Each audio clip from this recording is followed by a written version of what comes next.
And Steph, are you going to join?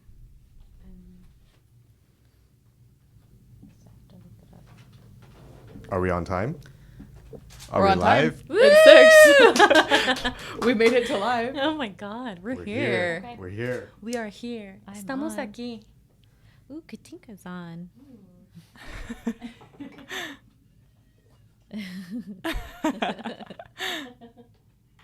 Cool. All right.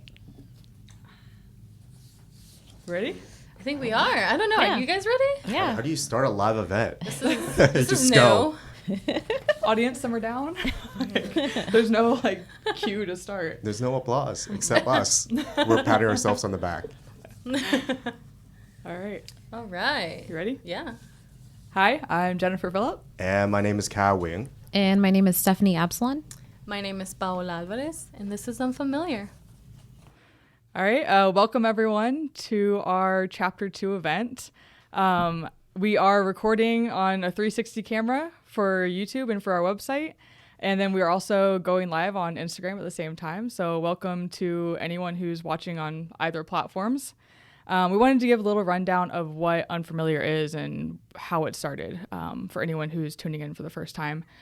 Like I mentioned, this is Chapter 2. So we've been at this for 2 years now, which is kind of crazy to think about. Time has flown. And Unfamiliar, we really started it with the idea of tapping into the architectural community and uplifting voices that aren't the face of architecture. I think all of us looked around and we were looking at the people in publications, the people at higher levels of organizations, and not seeing ourselves really, and not seeing what the San Diego community has to offer. And we thought that the best way to change that is to create a platform of some sort in order to amplify these voices. And we called it Unfamiliar to keep it clear, concise, simple. What are we doing? We're trying to promote and uplift the unfamiliar voices. So, yeah. Well put. Yes. Well done. So last year, Chapter 1 highlighted individuals and personal stories and their journey through their educational and professional practice. And we put that in a publication format with audio clips housed on our website.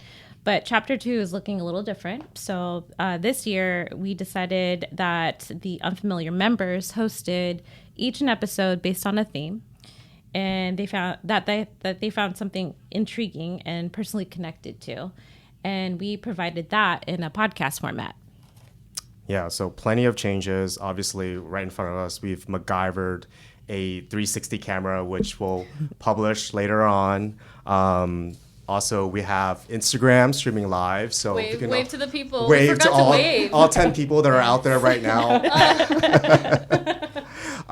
But we want to take the chance right now. If there are any questions, please post them in the chat. Steph will catch them, and we'll try to answer them as live as we could, as we'll stitch to the episode. But besides that, I'm excited to do a live recording. This is different. It's different. Also, we don't have an audience in front of us, like staring at us, like we can't see them. But do miss that. But we're just here. the interaction part of it. Yeah, right? like that's what I miss a lot. So, but we're here. I love you guys, but I need to talk to other people. No, so like as Steph was saying, Chapter 2 is a little bit different in how we are presenting these conversations that we've had the opportunity to do. And for Chapter 2, for this event, we want to kind of like start getting into asking questions about each other's episodes. And so the format for tonight is really going to be about asking each other questions. We're going to have about 10 minutes each episode, which I hope you guys by now were able to kind of take a look and listen. And then from there, we're going to kind of throw ideas out there and kind of finalize or finish with what, we're going to do for Chapter 3, which I think we're going to discuss as we're like throwing these ideas out. So you'll be able to catch that as well. Cool. Chapter 3 seems so far away, guys. Yeah. But chapter 2 felt far away when we were I here a year know. ago Yeah. doing a chapter 1 event.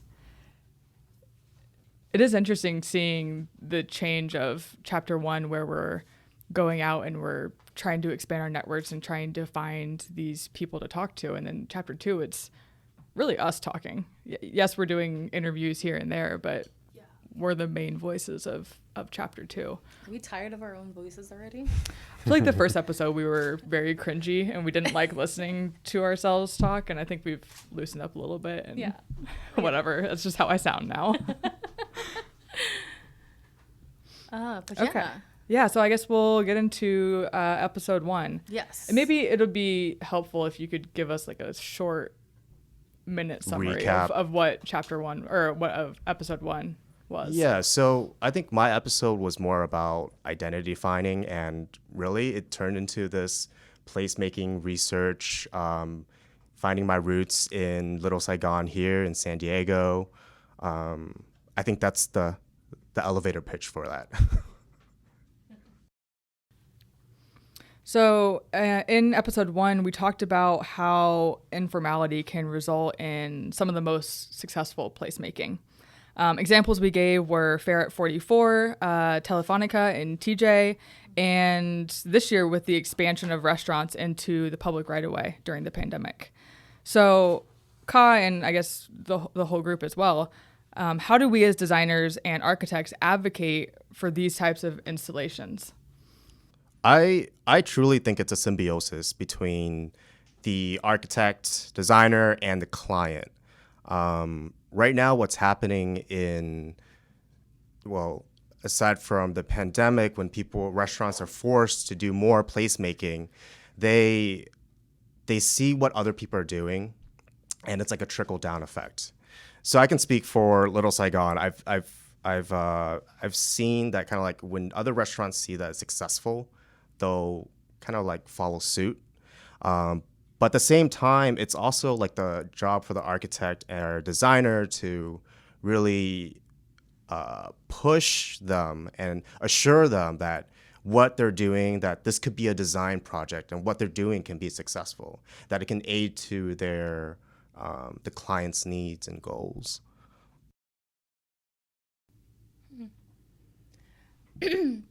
So, okay. I was curious when you came out with this episode, because I'm pretty sure we all kind of like had that process of like, what do we want to talk about? You know, what do we really want to dive into? And so when you mentioned placemaking and Little Saigon, like I know, you know, you were a resident of Little Saigon City Heights area. Mm-hmm. So I was curious to know as like what your process was when you came with the theme of your episode. And I mean, you're a designer, you know, and you're also a resident of the area. So what do you think came first, like in terms of like, oh, this is what I'm going to do? The designer part of you or the resident side of you?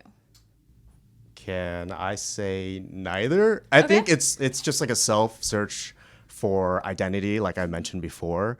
But it also became, okay, to figure out my own identity, where am I right now? What is the context?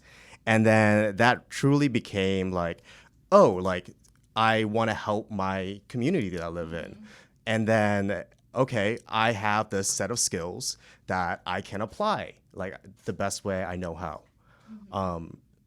So it really did trickle down like, okay, this is what I wanted to do, yes, but also at the core of it, this is me trying to find who I am as a Vietnamese American.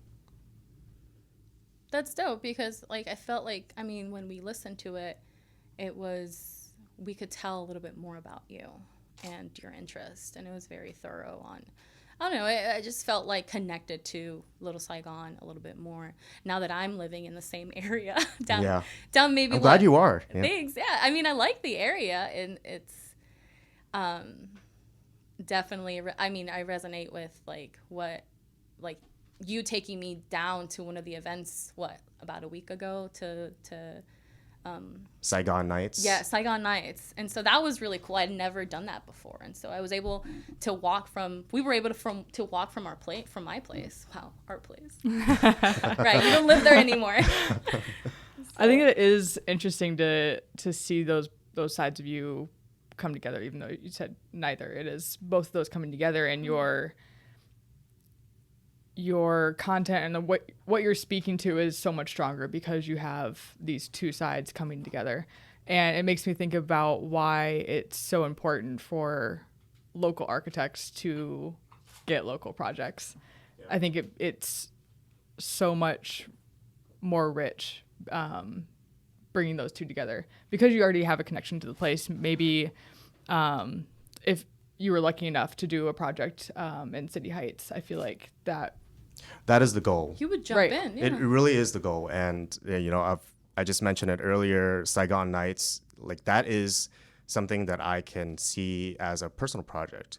The only return is like the satisfaction that I am being more involved about the community, learning more about the community and things like that. So I do want to make a plug-in for Saigon Nights, which is a chain of restaurants in Little Saigon. They are banding together. They're opening a little later than usual in the evening. They have outdoor seating, and they usually go for every Friday at the beginning of every month.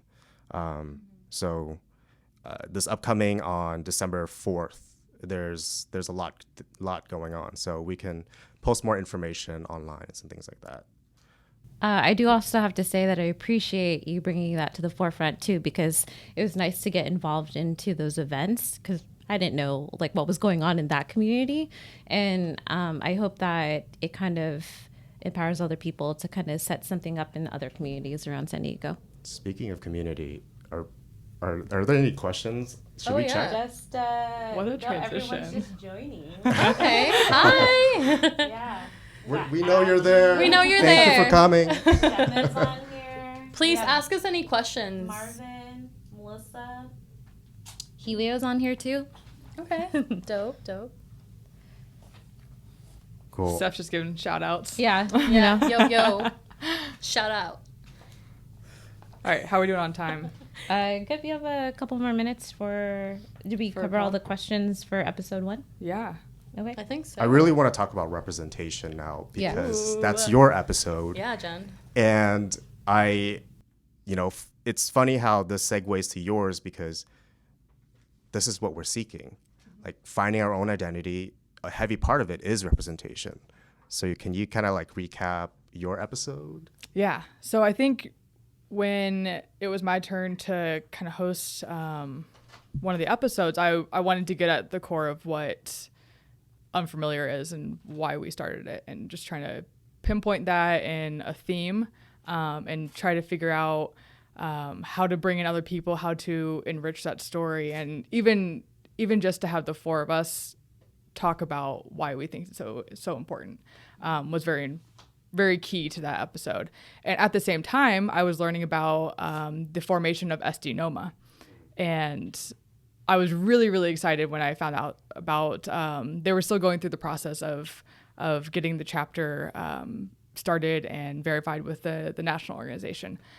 So once I found out about that, jumped on board right away, contacted Michael Robinson. He and I sat down and talked about what NOMA is, because in the process, we realized a lot of people don't even know what this national organization is all about, or that there's a organization for minority architects. So Michael was really great. He gave us a little rundown of what the goals of SD Noma are going to be. And yeah, it's kind of that episode in a nutshell. Well, you also talked about why representation matter. So in the episode, you had a moment where you saw somebody that you knew that you can be in their shoes one day. Mm-hmm. I don't think it ever came across us until we're like, wow, that person is so similar and we're in the same career. Like, it feels like everything is possible at that moment. Absolutely. So at some point, you're going to have to pass that mantle on to someone else. Like, how would you do that? Like, yeah. And I think we're getting to a point where hopefully at least there's enough representation in, not enough, there's not enough representation in the architectural profession, but most people I'm talking to have someone that they met along the way that lit that spark of, yes, I can be like you. You're the person I want to be in this profession, or how I want to exist in this profession. And for me, it was seeing a queer woman be a licensed architect and moving up to the higher leadership ranks in a firm. And so that was my moment. And so I think we need to be creating more of those, and we need to be talking about representation and making sure that everyone's having that moment, and that it doesn't take years for that moment to happen. It's something that can happen when you're in elementary school, or at least in high school, or like starting your architectural education.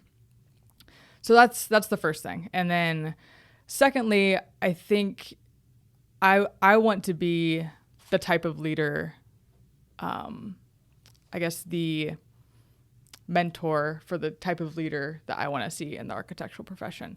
So I want to see leaders that are leading their firms with empathy, with open communication. Like, yes, we're running a business, but we want to be making human connections first. And as long as we're making that a priority, I think everything else will fall in line as far as how to be a leader. So that's kind of what comes to mind first when I think of what I want to see in the representation and who I want the next generation to see in our profession. Yeah. By the way, can we take a moment to... Yeah. Are we ready for this? Like, we want to congratulate you for passing this CSE. Seriously. Like, Jen passed her test, guys. she's Ladies. done. She is done. I'm blushing. Congratulations. We'll blush even more. Seriously, that is one step further that, this is why representation matter. It really is a huge motivator for everybody to like finish your exams and like really urge you to get to a level where like we respect you. It's a marathon. One question from the audience. Christy says, "How do I find more leaders like you?" Ooh, follow Jen. I think these. It feels right. I'm not talking. Hi. Yes. I think these kind of events are really important in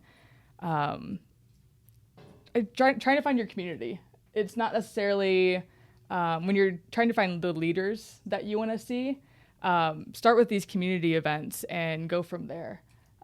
We oftentimes, at least when I was in school, I was trying to find the perfect firm, and it was which firm has the most awards. What's like that's the kind of things I was looking for at first, and now I'm at a point where it's like, no, I want to know the people I'm going to work with, and obviously that's a luxury of being in San Diego for 6 years at this point, but I want to know the people I'm going to work for and know what the personality types and I think the personality type and the leader type that I'm going to be working with. So yeah, I think obviously it's difficult right now because you can't really go to a ton of community events. But I think that's really key for me. Yeah. Well, last year, you and I started to become more involved in the Women in Architecture Committee with the AIA. Mm-hmm. And that kind of led us to this podcast, and then also like trying to get the community more involved, and then meeting also leaders that, we wanted to see too. So yeah, like you said, like look to your community and the events and try to be a part of that. Like I hate to throw out the word network, but network. Essentially what it is. Yeah. Yeah. That's why I missed last year's Chapter 1 event, like ending capping. Like people asked a lot of good questions, and being a good leader is asking those like hard questions. And we got some tough questions from the crowd. Things we're still trying to figure out. Yeah, absolutely. Yeah, I mean. And it was really nice to get to know our community, on a more personal level. What are the issues that are prevalent and things exactly. like that. Yeah. Yeah. I feel like the energy in that room was completely different than any other networking event I've been to. Like people weren't there just to meet other people. Everyone was super engaged, super positive, and yeah, I don't know. Well, I think the vibe that we're aiming to give, which I feel like we succeeded just because of how it felt, is very welcoming and kind of like a very close range connection with who we interviewed, right? Because I'm pretty sure someone resonated as much as we resonated with some of the ladies that we got to interview. Others probably did too. And so I think I felt that we were closer to each other than, any other event we've ever been to. Completely agree. Yeah. There's almost like a bit of informality in there, which is pretty nice. I think it works. Yeah. I remember when we were planning the chapter 1 event, we were like, we want people on pillows on the floor. Like that was the kind Oh my of gosh, yeah. Let's get energy we comfortable. Kumbaya. But even in the early planning phases of what do we want it to look like and what's the physical setup, we were trying to incorporate that informality and being able to create connections in a way that's not typical of a professional event. Yeah, it wasn't your grandparents' networking event. That's for That's sure. true. Yeah. And it's nice to have a nice comfy couch too. Everyone just like sinks in and like lets everything out. So Jen, I want to bring it back to like SD Noma really quick. Now, recently they established a chapter. What are kind of like the hopes that it would bring to the community now, the design community? I think with with the conversation Michael and I had, like ideas were just sparking left and right while we were talking, because Noma at its core is taking voices that aren't the face of architecture, minority architects, and creating a collective voice that can affect change. It's kind of like a group of voices is stronger than one. And although not the same, we are very similar, and we're trying to create a more diverse face of architecture. So I saw a lot of similarities when we were talking, and I think that we can get the word out there that that San Diego has a NOMA chapter now. And I think at the same time, the SD NOMA chapter is going to create a expanded network for us of who to talk to and who to highlight on Unfamiliar moving forward.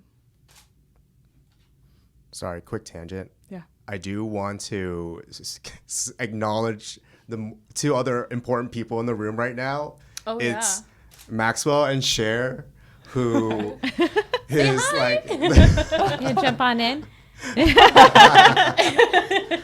they are our tech guru, our photographer guru. So obviously this would not be able to happen without them. Nope. Oh no. It would have been much more complicated and And we're not this cool. Wouldn't sound yeah, as Definitely good. not as this cool. is all by then. It's just all stress at that point. Okay, I had a question for you. Okay. There's a lot of backstory to it, so Okay. I have to read it. It's a long Hit me. paragraph. It's a long, yes, and it's just written with love and curiosity. I'm just, I just want to know more. Okay. Oh my God. So now we can say Arquitecta Jen Phillip. It's a really nice ring to it. Ooh, espérate, 1 second. Arquitecta Jennifer Phillip. I have a question for you.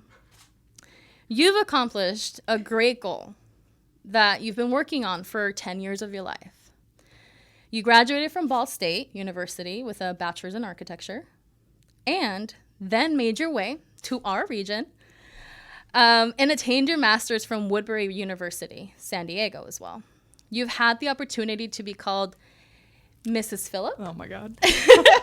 in a class setting, teaching others, and now you've reached your architecture licensure, which is amazing. I'd say you're inspiring to me, and if you're inspiring to me, oh my God, you're inspiring to others. And so with that, you are representing something already, right? And I'm pretty sure as much as I'm resonating with you, others are resonating with your story. So what are some important things for those others to remember as they're on their journeys, their own journeys in the field of architecture? Why do I feel like I'm about to give like a keynote address You are. This is it, with girl. that intro? The 360 camera is zooming in right now.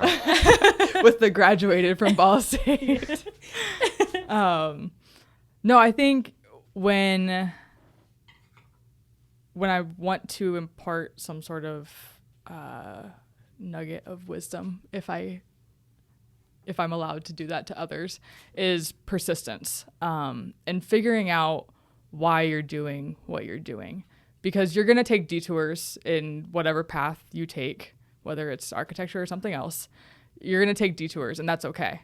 But if you figure out why you're doing what you're doing and you're passionate about that and you believe in that, then that's your guiding force. And so I think identifying that and having persistence and chasing that is anything. That's all you need to move forward in the profession. And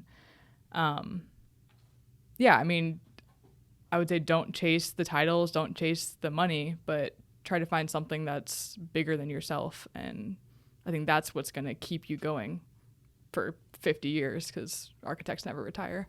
So you need something that's going to get you through a long time. I love that. There's passion even in that. So I think that really pushes you to be persistent. Mm-hmm. Yeah. Definitely. No, yeah. Let me give you another, like, Okay. clap, because that's It's a amazing. lot of noise. Snaps. noise. Maxwell's going to hate this audio. How we're doing on time? Yeah, is there any other questions? Should we check in again? Yeah. No other questions. Who's but our most recent person to join? Shout out time. Thea Francis. Woo! Hey, hey!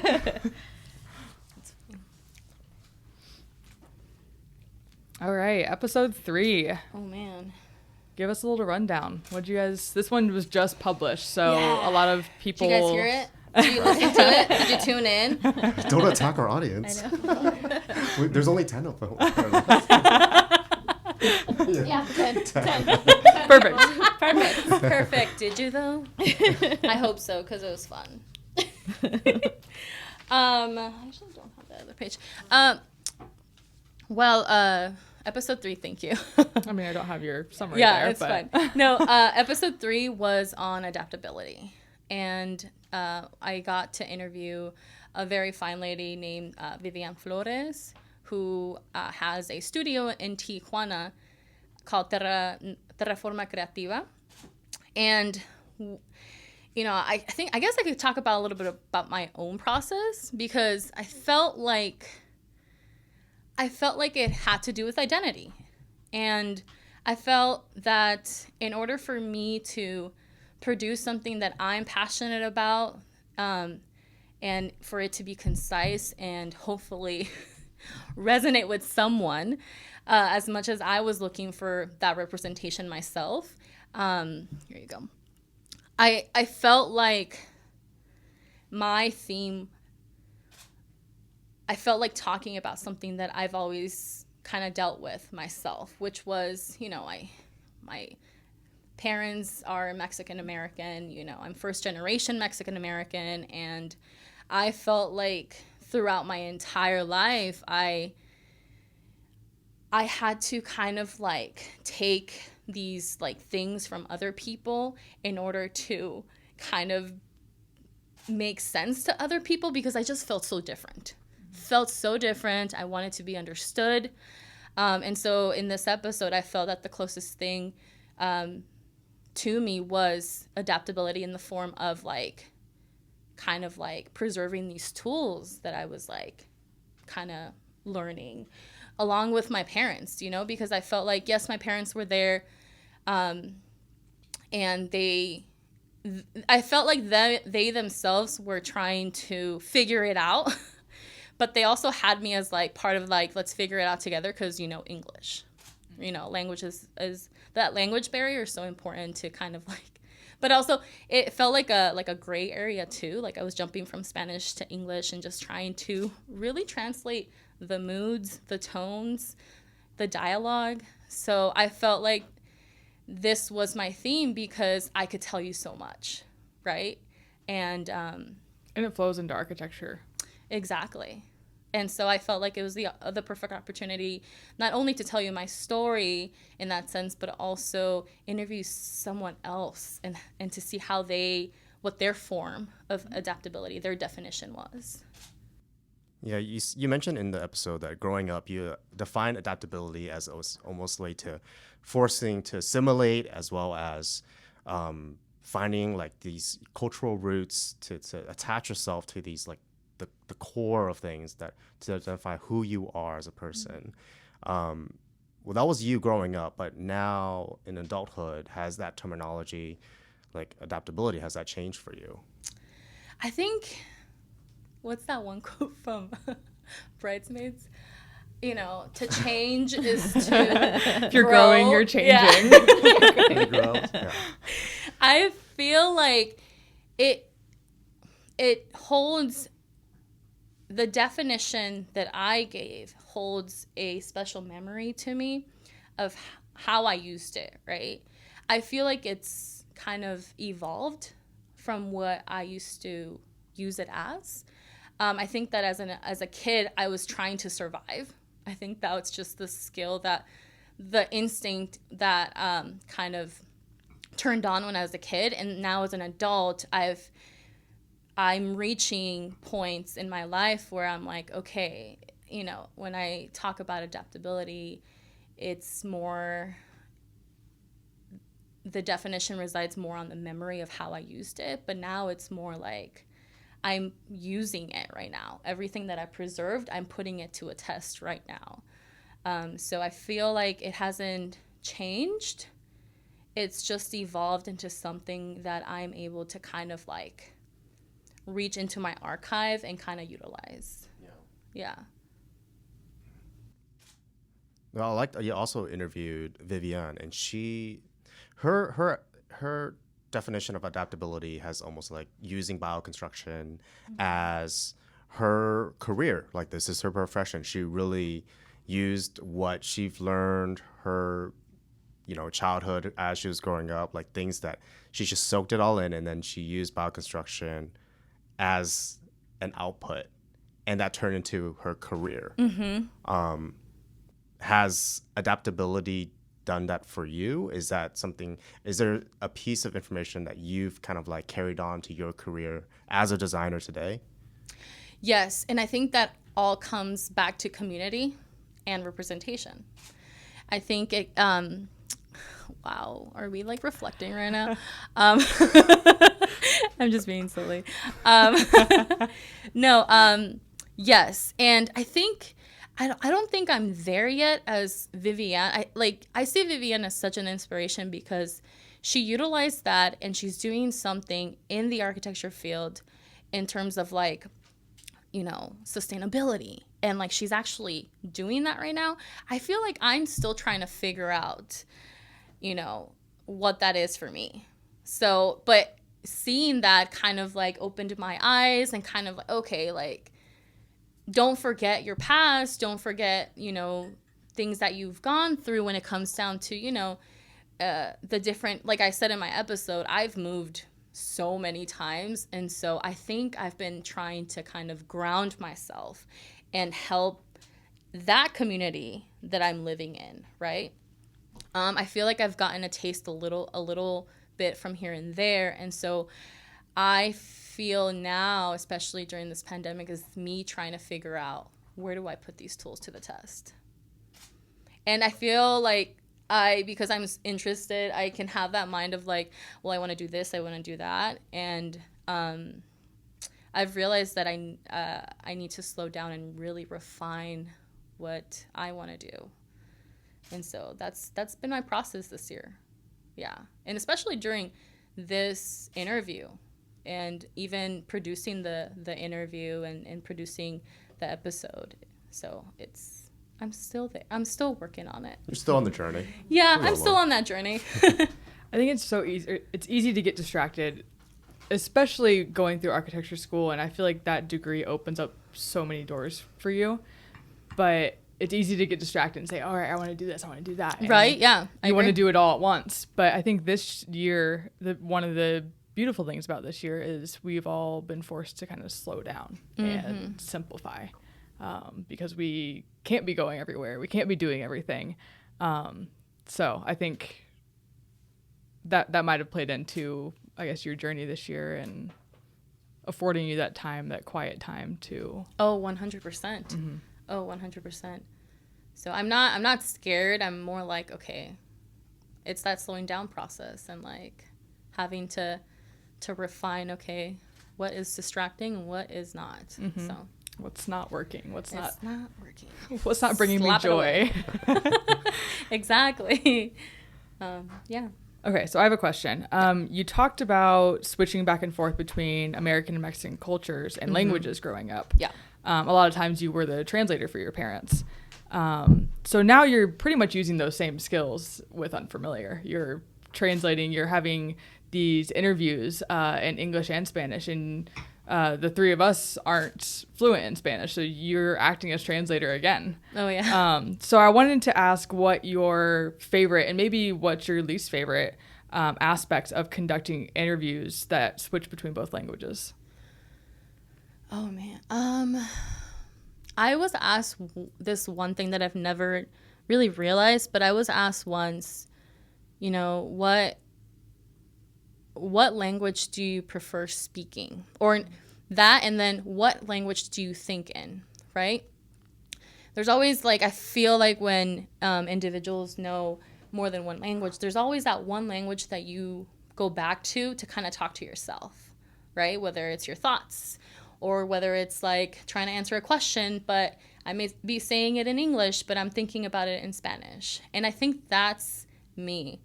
A lot of the way I communicate is my thoughts a lot of the times are in Spanish.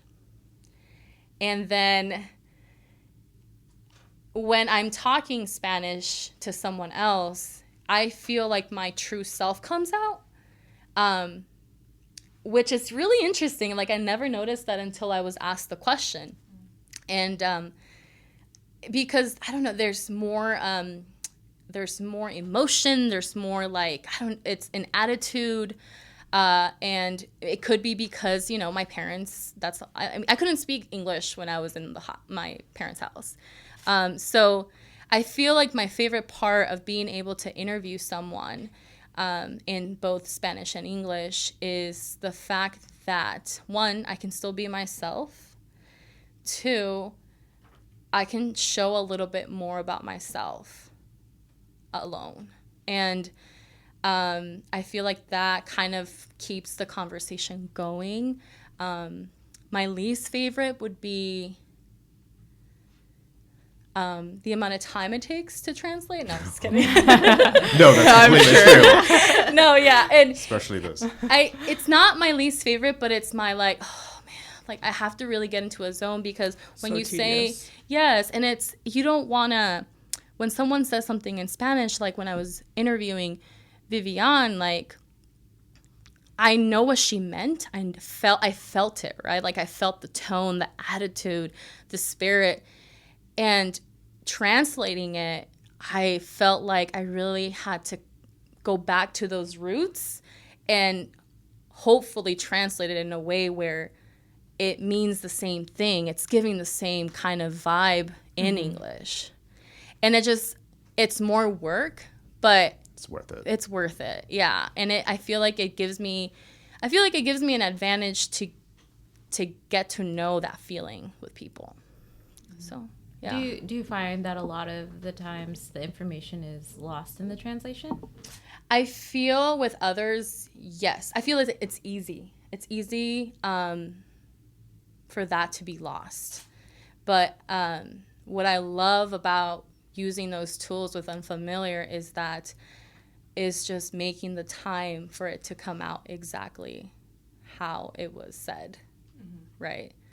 So, yeah. Yeah, there is definitely such thing as loss in translation, and that is tough. That is a tough thing to deal with, especially we're at a border, we're multicultural. You know, that's what Unfamiliar is all about, I think. Yeah. this is what we're leaning into, definitely. Definitely. We got a question from. How do we get our companies to embrace that mindset of zooming out and reflecting on individuals' productivity and overall personal goals? Christy, yes. Hit us with the question. Let me know. I think it's always top down, which is a really tough answer because then you're dependent on the leaders. That's why you got to become those leaders. Yeah, exactly. So, Christy, we're searching for the leaders, and then we're gonna, yeah. Christy is starting a firm. Yeah, that's a tough one. I mean, I'm fortunate enough that there are, my principals, my PMs, they do ask the question, what do you want? And I think that's super simple question that can start a really good conversation between your employees and your employer. And I think the conversation starts there. But do you? But how do we start that conversation? Yeah, exactly. That's a tough one. Are we talking as I know, start the conversation as a leader or the one? I think she's saying, while in a firm, how do you transform the culture? Oh yeah. She says, "Who's with me?" We're with you. Definitely. I think that's an intimidating task. Absolutely. I think it's harder to transform a culture than it is to Oh yeah. start and preserve one. Yeah. Baby steps, like you put seeds here and there. Yeah. Especially when you're not in the position to make those changes. Oh yeah, definitely. So it's like, do you wait until you get to a level where you're like able to high five a principal? You're like, you know what? Let's talk about this. Until So you're it's- able to have a beer with a principal?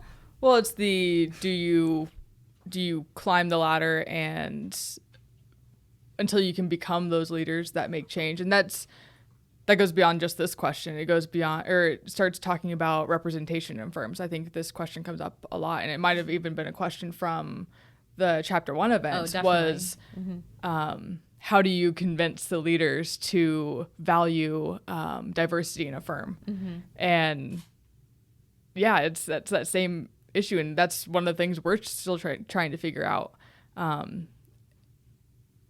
Yeah, it's do you climb the ladder until you can make the change, or do you just start creating the change as soon as you can, which I think at this point would be starting your own firm or putting your own team together. I think we've acknowledged, like with Chapter 1, having the event, we were kind of preaching to the choir. It's that level of acknowledgement. Okay, yes, we do need this. We want this. And right now, that does seem like the only step, that to climb the ladder, to stay true to what we're doing at this like grassroots level and stay true to what we want. And maybe that can be passed down. This goes back to my question for you. It's like, at what point do you see yourself passing down the mantle? And I don't know, at one point, hopefully we can get there and set a somewhat good example.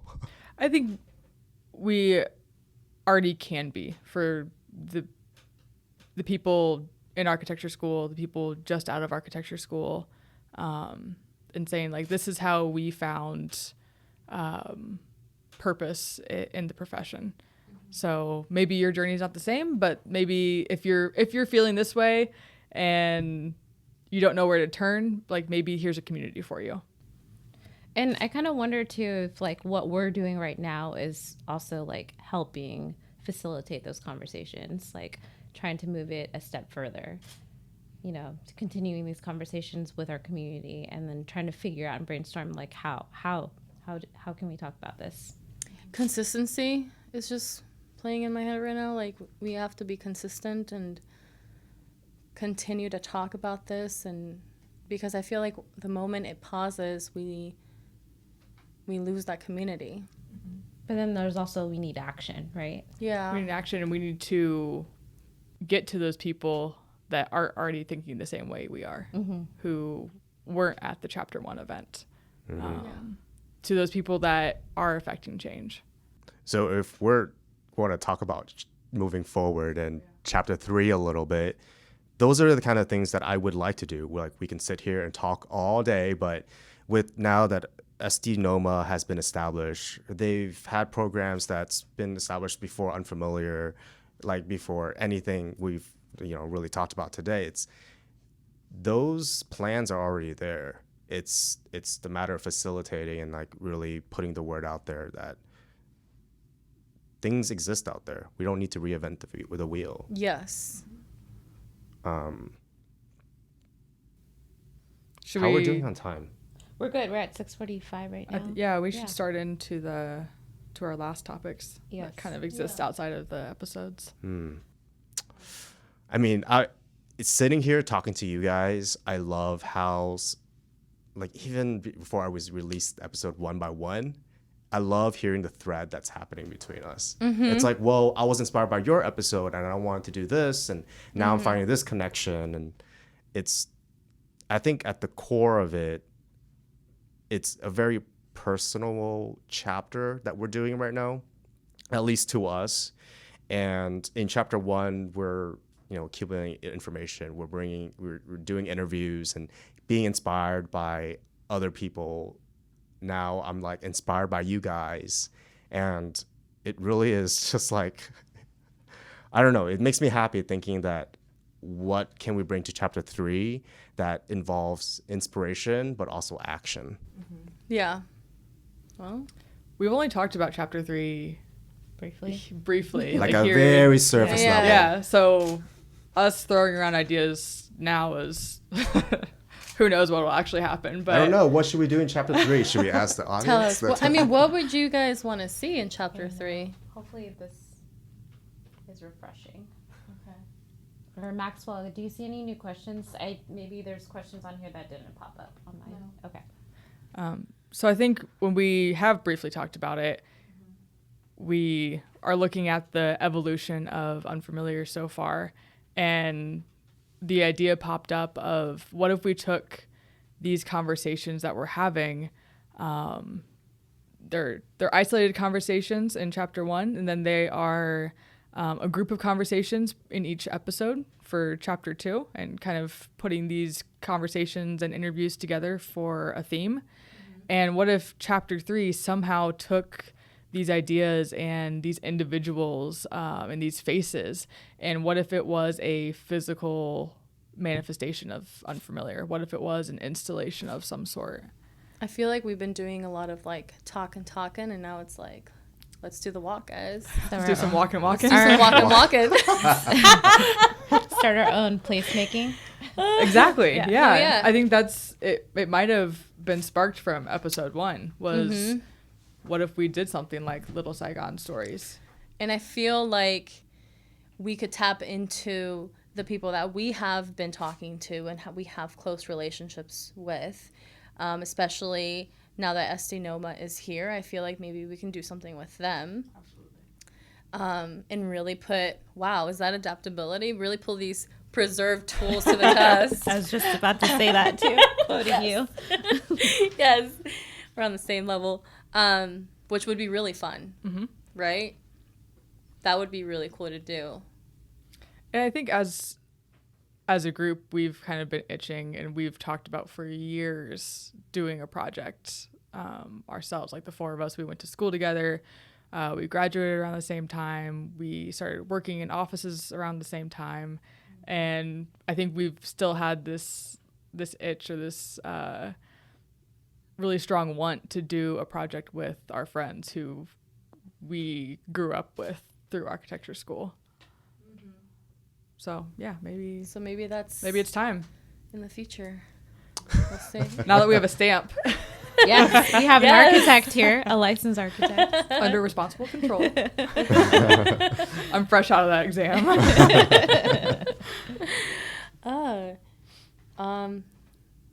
Yeah, any other ideas maybe out there?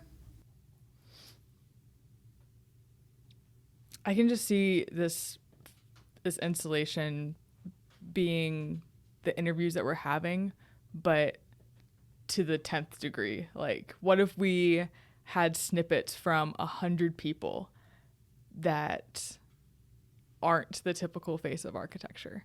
And yeah, what if it was just like this in this location where it's getting to the people that we aren't already talking to? And it's almost like, how do we sneak this in, and how do we? Yeah.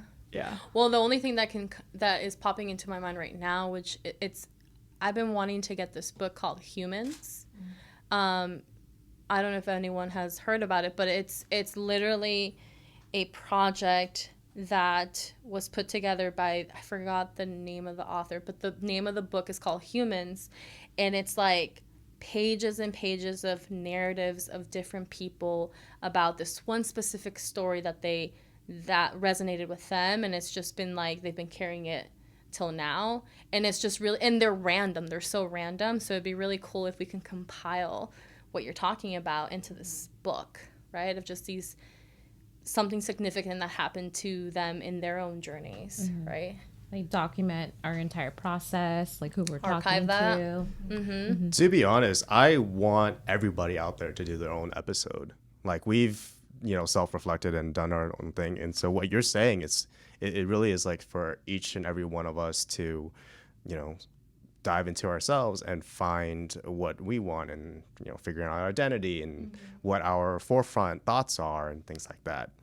But how do we compile that together as a manifestation to a physical design, or what is, I think, to be continued? Yeah, definitely. One more thought on that. So I think one of the questions from chapter 1 was, how do we convince leadership that a more diverse team will result in a better project? And that was something that came up a few times. I love that question. Yeah. And because to me, it's so obvious, but to a lot of people, it's not. And obviously to the people that are part of Unfamiliar and interact with us a lot, it's obvious to them as well. But what if that's something we can tie in as well? Like, look at this thing that's a great design and appreciate that. Oh, by the way, here's the team. The many faces. Yeah. I mean, that sounds like chapter 3 to me.